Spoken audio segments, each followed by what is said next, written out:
Здравствуйте. Лежачие полицейские нужны на пешеходных переходах? Обязательно. Ну да, безопасность. Ну, наверное, нужны. Да, обязательно. Нужны, чтобы останавливались, машины притормаживали. Ну, все-таки для безопасности. Ну, чтобы они вовремя остановились. И меня не задавили. Ну, так и для детей безопаснее, и для нас безопаснее ходить. А так опасно? Ну, конечно, опасно. Если идешь на зеленый свет и не знаешь, меня вот чуть не сбили на этом переходе. Нужны, если есть детские сады и школы. А в других местах? А в других местах, я думаю, что не очень. Ну, бывает, что машины слишком быстро едут и могут там нечаянно пешеходов задеть. Ну, как дети ходят в школу, машины мчатся с большой скоростью, не замечают их. Сколько у нас уже детей сбили. А что, у нас сильно гоняют? Да, и бывает. Временами смотришь, по городу летит, как будто на какой-то трассе.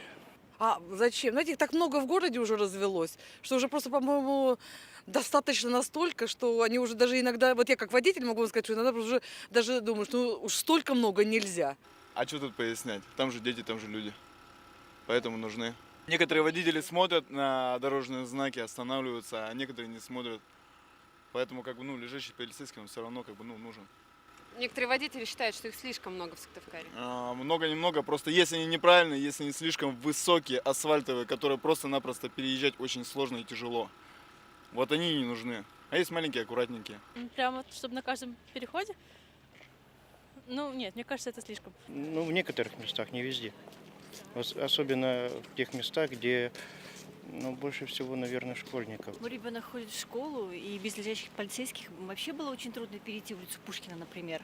Потому что это безопасней для нас, пешеходных. А так опасно?